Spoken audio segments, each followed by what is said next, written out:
لوگوں کو خوش کرنے کے لیے اپنے ماں باپ کو مت جھڑکو، کیونکہ تمہیں جوان تیرے ماں باپ نے کیا ہے، لوگوں نے نہیں۔ ماں باپ کے ساتھ تمہارا سلوک ایسی کہانی ہے جو لکھتے تم ہو، لیکن تمہاری اولاد تمہیں پڑھ کر سناتی ہے۔ میں نے زندگی میں صرف ایک چیز سیکھی ہے کہ انسان کوئی چیز ہرا نہیں سکتی جب تک وہ خود ہار نہ مان لے۔ تنقید، فقرے بازی اور تن سے حوصلہ نہ ہارو، شور کی لڑی نہیں تماشائی کیا کرتے ہیں۔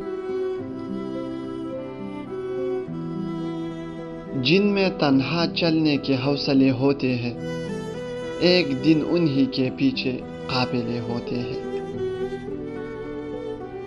اگر راستہ خوبصورت ہو تو معلوم کرو کہ کس منزل کو جاتا ہے، لیکن اگر منزل خوبصورت ہے تو راستے کی پرواہ نہ کرو۔